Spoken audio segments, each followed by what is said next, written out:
Welcome to the GRN, the Growth and Resilience Network, where every episode brings you targeted stories and strategies about professional and personal growth and resilience. The intent of each episode is to educate, energize, and equip you with information and hopefully a bit of wisdom to apply in your life and within your community. Hi, I'm Steve Piscitelli, your host, and I'm coming to you from my headquarters, my world headquarters here in Atlantic Beach, Florida. Now, as I've done with a few of the previous podcast episodes, today we're going to focus on physical and emotional fitness. And along the way, we're going to learn about a relatively new form of fitness training, pole dancing. Now, pole dancing's been around for centuries and more than likely conjures up images of erotic dancing in gentlemen clubs. But it's gone through a mainstream transformation over the past decade or so. And we've seen it on stage in concerts, for instance, and now you don't have to be Madonna or Nicole Williams or featured in a movie to perform the routines. But you do need to know what you're doing and maybe even why you're doing it, and that's where our guests come in today. I've got three fit and confident women with us sitting in the studio. We've got Shannon Burbridge, Carol Cullen, and Christy Lesh with us today. Let me give you a little intro on the three of them, and then we'll kick this off. Shannon is the co-owner, along with Kelly Corson, of Aura, Aerial, and Yoga. And you can get to their website, Aura, Aerial, and Yoga.com, AURA, and Yoga.com. I'll place that up with the podcast. Her certifications include AFAA, group exercise, personal training, ACE, body balance school of yoga therapy, and on a personal note, I've trained with Shannon. I've taken various classes with her, yoga, core, many times the only male in the class, and I got out alive. She is a kick-butt trainer, and I've also personally trained with her, too. And full disclosure, I've never been on a pole. So far. I still participate in some of her yoga classes along with my wife at her studio. And also joining us, as I said, we have Carol and Christy. Now, Carol, I'm told she is known as the question girl, at least so dubbed by her father years ago. And that would at least partly explain her inquisitive and outgoing personality. She currently works in marketing and also works at Staying Fit. She and Shannon have been friends for almost as long as Carol has been married to her husband, Tom, which is, I believe, 18 years, the end of this month as we're recording. And she's taken various and numerous classes with Shannon. And she also shared with me that years ago she had the dream of being a go-go dancer. Now, for people who are my generation, think Shindig, the mid-'60s. Okay, with pole dancing. So pole dancing was a natural for Carol, and she considers it to be her favorite way to stay fit. And then there's Christy. She works with a Fortune 500 financial institution. She holds an MBA. And when she finished her MBA, she said she reconnected with her love for dance and performance and discovered another passion in pole dancing and fitness 2 years ago when Aura opened, when Shannon first opened the studio.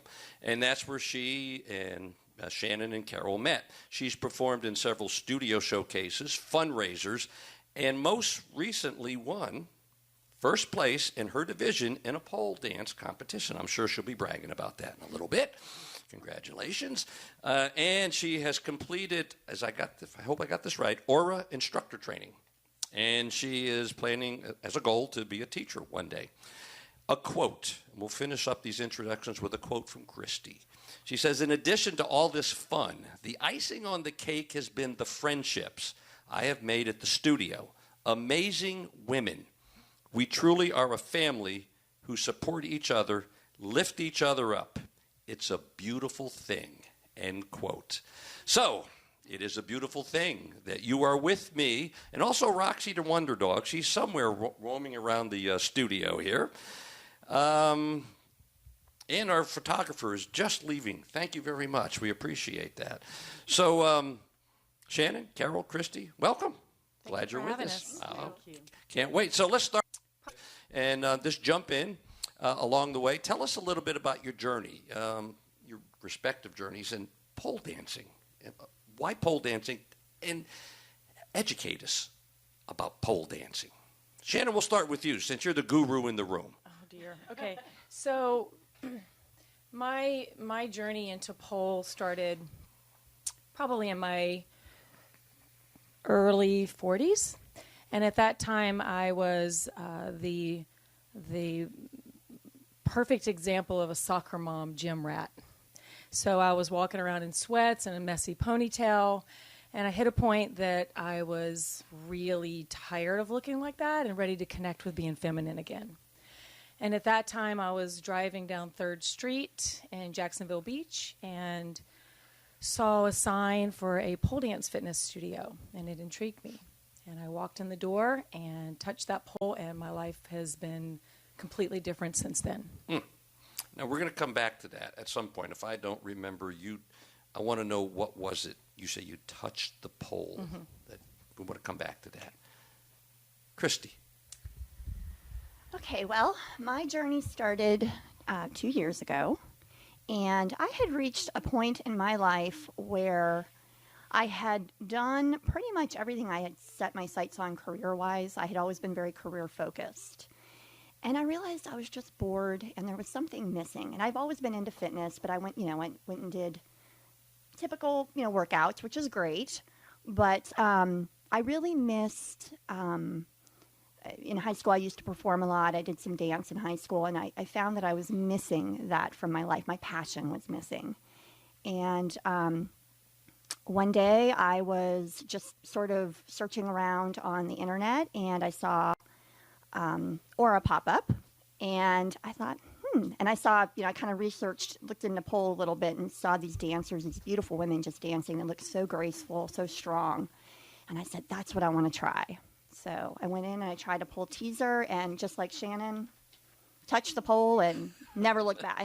My life changed, and it's been just such an amazing journey so far. I want to make sure I heard it, pole teaser? Yes. It was a pole teaser. Aura offers a pole teaser class. Yes, and Kelly taught it phenomenal, and just changed my world. I said, this is it. This is where I'm going from now on. And you've been doing it now for 2 years. 2 years. 2 years. Pretty much every week. Yep. Carol.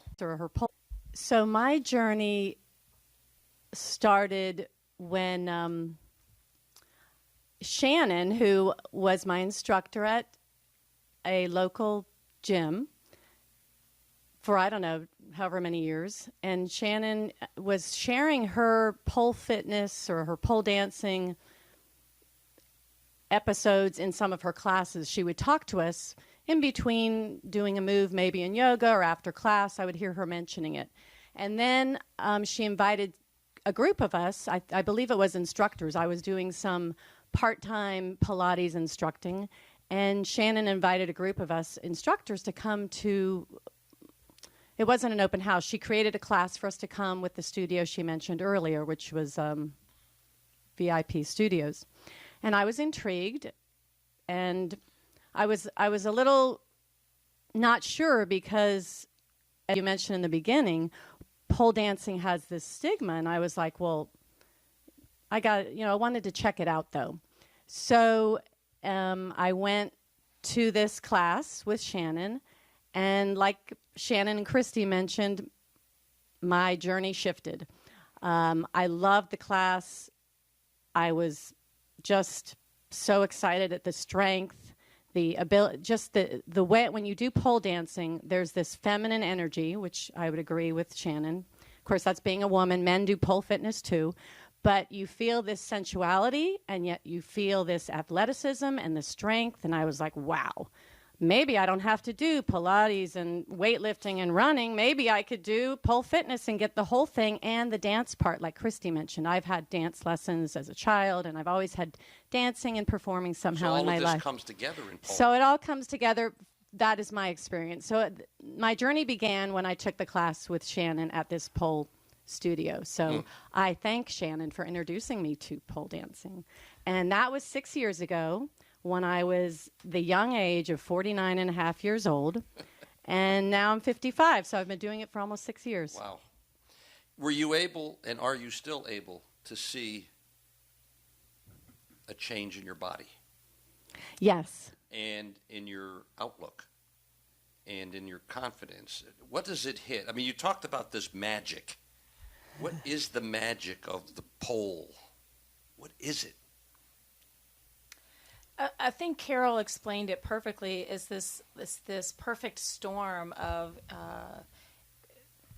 touching some feminine energy that, frankly, our society is determined to squash down, and it touches that feminine energy that we have felt like we're not allowed to express. So that's part of it, a big part of it. But it also was a challenge. I've been a trainer since Dungeon Dirt forever, and I thought I was going to walk in and own that pole, and I was humbled, humbled, and so the challenge was very intriguing as well. Yeah, humbled. I mean, because you're obviously very fit. Correct. Humbled because of the moves, because you're off the ground, because of the balance. All of it. All of it, yeah. Body weight against gravity training and a whole different aspect. Yeah, forget TRX. Carol wants to jump in on this. Yeah. I definitely echo Shannon's comments and want to add that it is joyful. Normally, sometimes I go to the gym, I'd be like, I'll do my weights, I'll do my treadmill, I do this.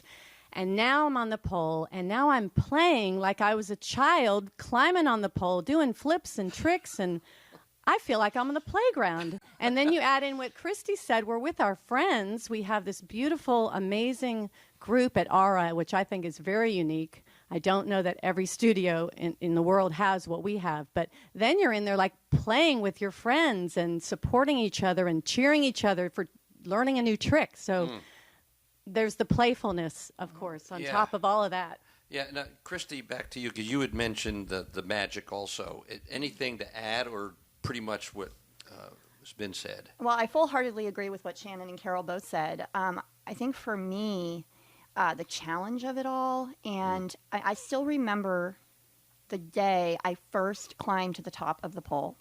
I never thought I would ever do that. I saw these women doing it, like Carol, Shannon. I thought, there's no way I'm ever doing that. I did it. And I walked out of that studio, I felt like Wonder Woman. I literally skipped the rest of the day. It just gives you this amazing, you just feel so strong and good, and you definitely see the changes in your body. And yes. I have to assume, and especially having worked with Shannon in fitness situations, that you've got to do this with care, or you could hurt yourself. I mean, this isn't something you just jump up and you start spinning around, and you could rip a rotator cuff or what. Shannon, At the instructor. very least, a rotator cuff. Yeah, it is very similar to other forms of fitness in that there is a progression. Yeah, okay. And you don't skip steps, and you don't rush the progression. Otherwise, there are injuries involved. And because it is fairly new, we're still kind of, as instructors and as an industry, still learning the process of progressing. And I tell you, as a person who does the yoga in that studio, there's nothing quite like a pole nearby when you're doing standing tree or something like that. That's Comes a in very handy. Nice thing. Yes, Yes, comes yes. in handy. Feminine energy. It's come up a couple of times. Explain. What is feminine energy? How would you describe it? Is it something? Is it confidence? Is it a fitness, emotional fitness? What is feminine energy? Spiritual and emotional. Spiritual and emotional. Spiritual and emotional. And it is something that, Carol, you can jump in a minute. It is definitely something that I felt like I did not have permission to express most of my life, if not all of my life, until I began to practice pole. Is that something that we're seeing beside the pole, in addition to the pole, when we hear things like the Me Too movement? Is this a part of a larger movement, if you would? I believe so. Yeah, I think women are tired of it. Go ahead. I would say, too, in my thoughts about feminine energy are the sensuality, the moving of your hips, the tossing of your head back, the neck rolls, and the sassiness. And you could even say that for men, it's a sensual energy too. So when a man does a pole, I mean, I don't know what they feel, but there is something about the movement, the options to have these movements, and the permission in the class to move like this. If you go to a regular aerobics class, it's not typical. So if you go to a Latin dancing class, you're going to find that there. So there is something about the moving of the hips, just that sensual energy to me, and it's just another aspect of being human, right? That is suppressed often. You mentioned men. Are there men involved in pole dancing? Absolutely. Are your classes gender specific? They're co-ed. They are co-ed. Mm-hmm. Okay. And so men come in as well. Yes. All right. Christy, did you want to chime in on this idea of feminine energy, if there was anything additional? Yeah, I think that for me, it's just a sense of freedom. When I walk in that studio, I can put on my pretty pole outfit and just be free to move my body. I sit at a desk on a computer all day.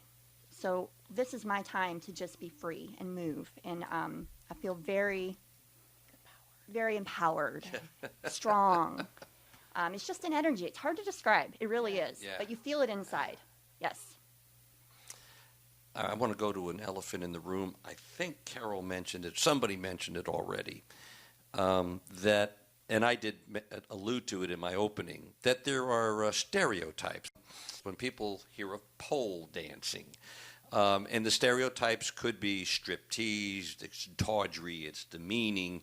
I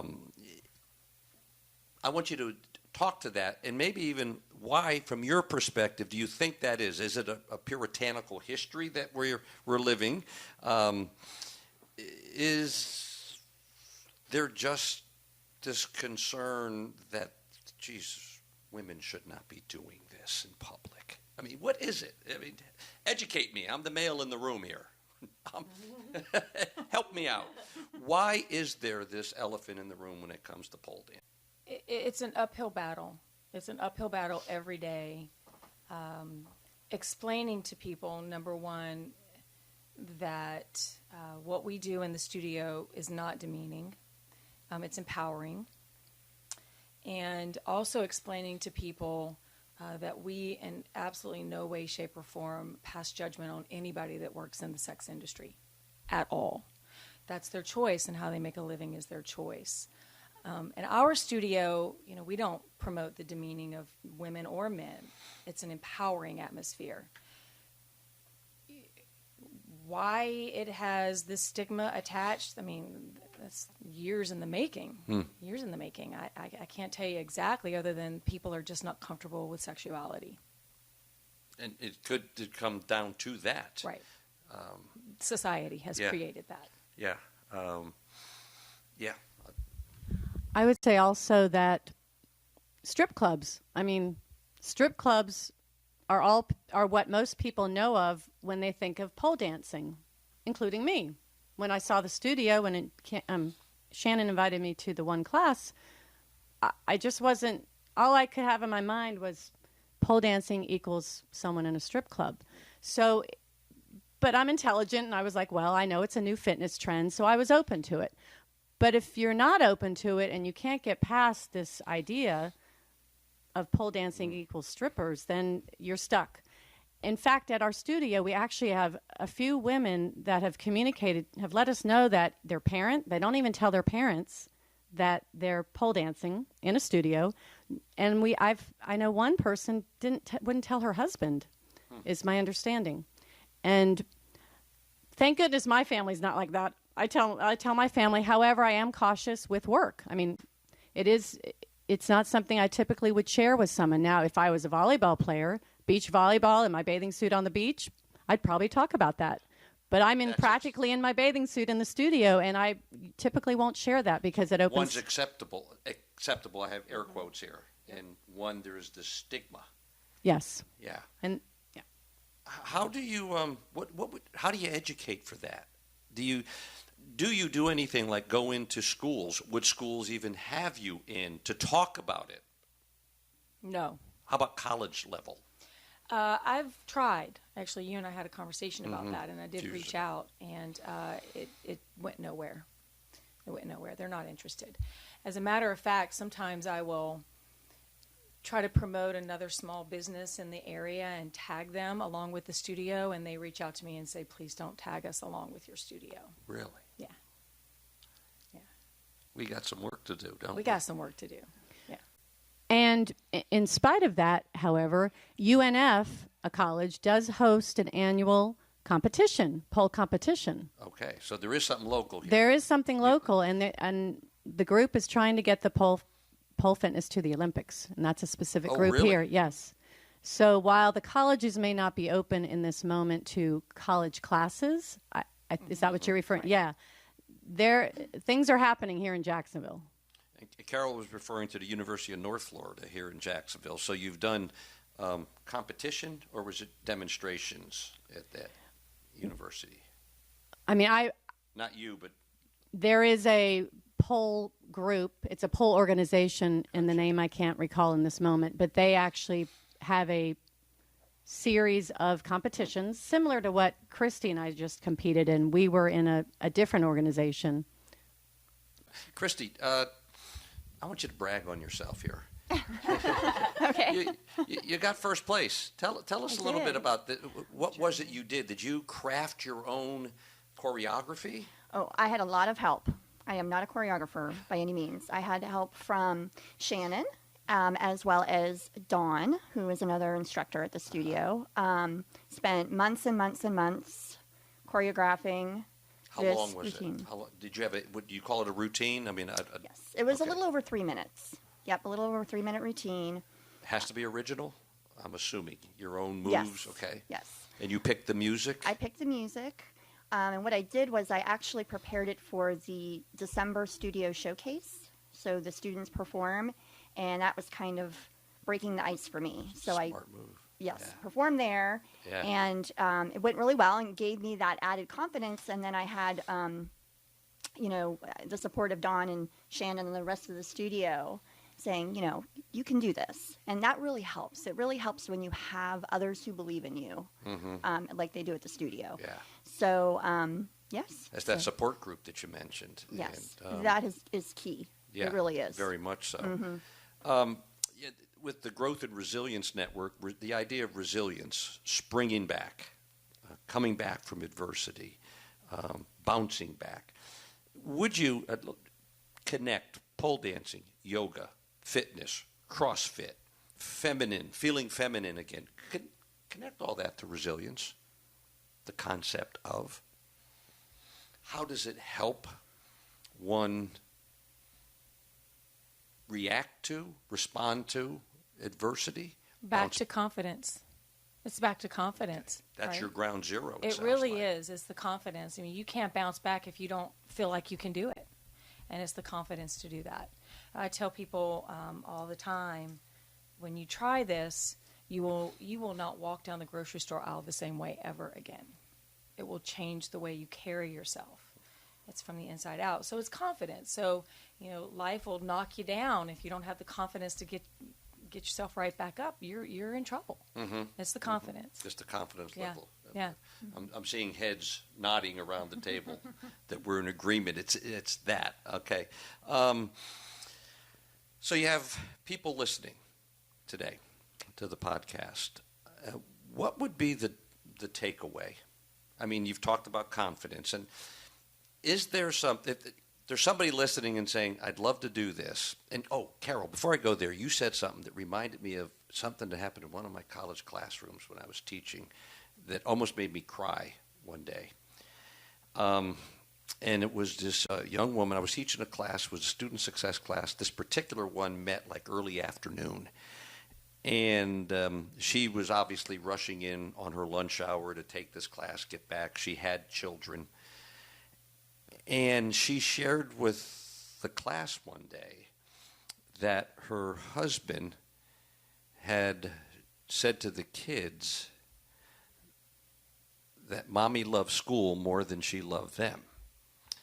She then shared, and I'll go by what she was saying, but she was so heartfelt, that she couldn't find her books one night and found that the husband had thrown them under the house to hide them from her. And there was this fear in her, but she was moving forward because he was saying, I don't like this confidence, maybe, Shannon. I don't like this other side of you, this thinking side.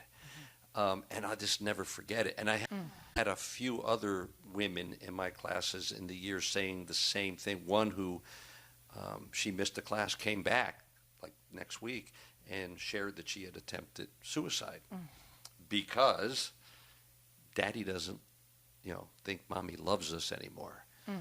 I don't know if it's that severe with what you're involved with, but when you said that, Carol, about this, some people don't tell their husbands, don't tell their families. They're still doing it because they obviously see they have to do it. But that's powerful stuff. That is just so powerful to me. And when somebody steps out and says, I'm going to do this, man, you got to applaud them. Have to applaud Always. them. They're not hurting anyone. Not at all. They're not shrugging responsibility. Maybe a little. It's like I could go to pole, or I could go clean shopping. My house. I think I'll go to pole. Yeah. All right. So, as we move this toward a conclusion, first thing I want to ask you is there one thing we have not touched on, one thing that you want to make sure you're able to address before we hit the stop button? Is there one thing about, whether it's pole dancing, whether it's fitness, whether it's feminine energy, whether it's confidence, whatever, that you're saying, I'd like to make sure I leave this today? Shannon. So the thing that I hear the most from people when they find out that I teach yoga, number one, that's one of them, aerial yoga and pole dance, is that, I could never do that. I can't do it. Never tried it, but they're certain they can't do it. Because physically I can't do it? I don't know. They say physically I'd land on my head, blah, blah, blah. They give you all these things. I'd fall. I'd kill myself. And my response is you absolutely can do it. Now, where the work comes in is figuring out why you think you don't want to do it. And that's the deeper emotional work that they have to work on. Yeah. But everybody can do it. It's the assessment of, why is it that I don't really want to do it? So. Yeah. That's a great point. Yeah. And so I give people a little homework to talk about it. And yoga is one of the scary forms of fitness as well. People are afraid to touch something a little deeper in themselves. And I think that that's what it is more than I'll fall on my head. What a journaling experience it would be. I don't know if I'm sure that some of your clients do that. This journal, how I felt going in, how I felt, 3 years later, how I feel, Christy or Carol, is there anything that we haven't touched on that you want to make sure you leave on the table? I just want to add on to what Shannon said. The main thing, I have friends who see what I'm doing, they love it, they think it's amazing, and I say, come try a class. I could never do that. I have no upper body strength. I said, do you think I had upper body strength? I said, the best way to get upper body strength is to come take pole. Another benefit of pole fitness that I've found is mental health wise. I used to have a lot of anxiety. And when you are in the pole studio, learning a new move, attempting a new move, you are 100% present in the moment of what you are doing. And I have found that my anxiety is pretty much practically gone. I sleep like a baby at night. I cannot stress enough how that has made such a difference in my life. Wow. Yes. That's powerful. That's powerful. So adding on, I'm just going to add on to what Shannon and Christy said, that I've had some people say the same thing, like, how do you do it? I could never do it. And I say, well, think about if you wanted to play the guitar. And you said, I can't do it. Of course you can't do it if you don't pick up the guitar and begin. And I tell them, just begin. That's all you have to do. Just like Shannon and Christy are saying, begin. And that is powerful in itself, because that's with any goal. anything you do with anything, you mentioned guitar, is just you begin. If you don't begin, then it's just a lot of talk. If you do nothing, nothing happens. Well, there's interesting. There's an image I use in some of my presentations, and it's a photo I took. I'll put this up on the podcast. There's a photo I took. Lori and I were in Cedar Key, and there's this old bungalow, and we see one of these rusted out signs on it, like on this site. So we walk over to it, and all it says is, on this site in 1897, nothing happened. All right, you got us. So it was, and I love it. And the more I thought about it, if nothing happens, something happens. So I don't think nothing can happen. Mm-hmm. So if I need to get in shape, but I don't do it, we could say, well, nothing happened. Well, yeah, I probably got further out of shape. Correct. All right, so we went the opposite direction. Yeah, yes. So something happens when nothing happens.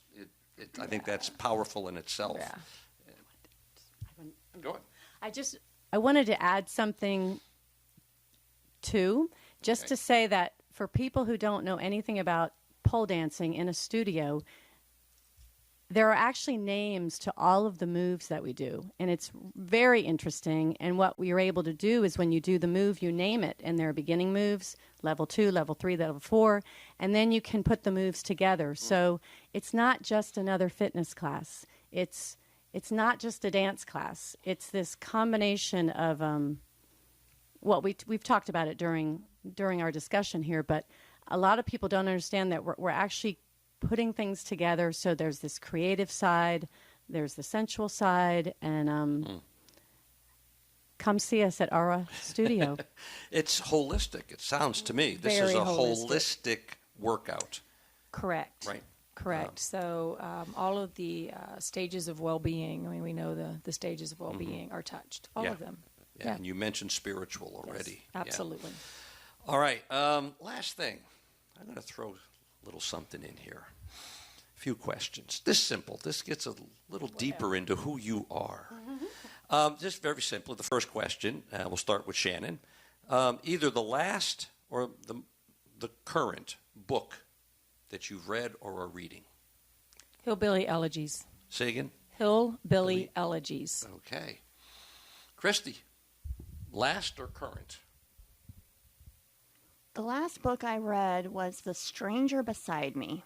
It's a true crime book. I love true crime books and TV movies. Yes. You like that stuff. Mm-hmm. The whodunits. Intriguing. Yes. Intriguing. Mm-hmm. Miss Cullen. I am currently rereading Wherever You Go, There You Are by John Kabat-Zinn. I'm not sure I'm pronouncing his name right. Yeah. Mindfulness. Yeah, the master of mindfulness. Mm-hmm. All right. You could have dinner with anyone in history. Anyone. It could even be present, or we could go back to when pole dancing originated centuries ago. Who would be that one person you'd say, I'd like to have dinner with that person? I want to learn more. We're going to start with you, Christy. I would love to have dinner with Marilyn Monroe. Marilyn Monroe. Yes. Just very briefly, what's the intriguing piece of that? She's just beautiful, and everything I've read about her, they give her this stereotype as just being this dumb blonde. She was not dumb at all. She knew exactly what she was doing, and I think it's tragic what happened to her. And I just admire her. I just would love to sit down and have a cocktail with her. You're going to be able to have dinner with her. Okay. Carol, you could have dinner with anyone. Who would it be? This is one that people draw up. While you're thinking, Carol, for me, Abraham Lincoln. I want to know how the man kept his cool. Yeah. He put into his cabinet people who absolutely destroyed him during the campaign, they called him a monkey, an ape. They were terrible. He was able to keep it. He amazed me. I'd love to have that. He just seems so in control. And it's probably one of the toughest times in our history. Powerful. You still thinking over here? See, folks, if you want to have dinner with Carol, you're probably not. There is nobody, other than maybe Tom, if he's lucky tonight. Shannon, I'm going to come to you. James Taylor. James Taylor. James Taylor. A quick, what's the intrigue? His voice is like melted butter.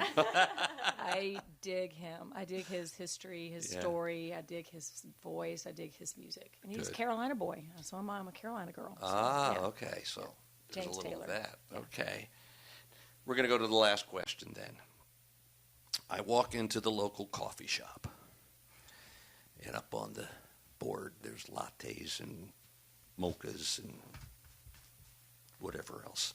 I drink black coffee, but anyways, there's a cup of coffee, and it's named for you. What is that cup of coffee? It is the Shannon. It is the Christy. It is the Carol. Oh, this one's hard. What is in this? Hey, here at the Growth and Resilience Network Studios, we like to challenge you. This is almost like being on a poll. This is mental poll work. And you don't have to worry about falling. Carol, what's the cup of coffee? So I'm going to have to give you two because I'm really not a coffee drinker typically. But when I do get coffee, it's going to be the caramel, salted caramel, almond milk, sugary with the whipped cream on top. Oh, okay. Whatever that's called. That's the Carol. That's the Carol. That's the Carol. You'll have that at dinner tonight. Yes. Okay, with whomever.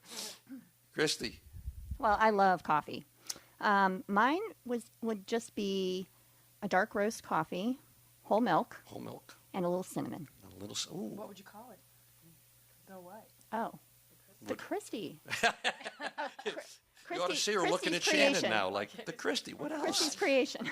Christy's creation. Miss Shannon. Strong but sweet. Strong but sweet. That was not me giggling, folks. That was not me. All right, folks, we're going to end it on strong but sweet. And the Christy creation.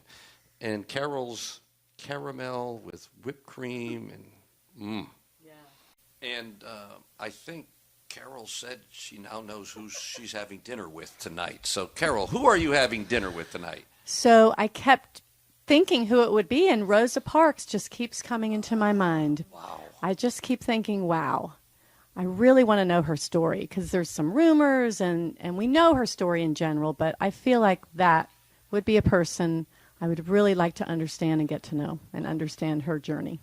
Wouldn't it be an interesting dinner party with James Taylor, Marilyn Monroe, and Rosa Parks? On a pole. And with that, we will end for good. So, folks, take the message from Shannon, Carol, and Christy.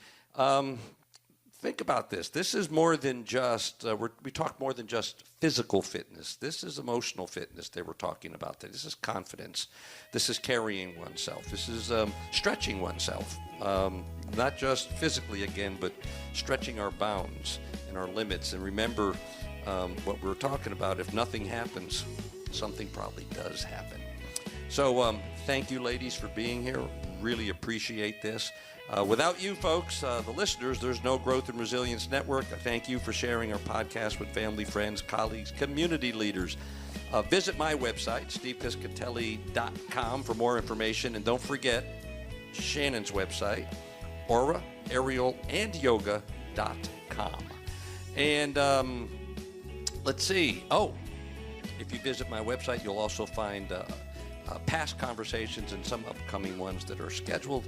And until we meet again, either virtually or somewhere in person around this great nation, this is Steve Piscitelli and Roxy the Wonder Dog from our world headquarters here in Atlantic Beach, Florida, reminding all of us to choose well, live well, and be well, and continue to create, share, and savor powerful moments. Bye-bye, folks.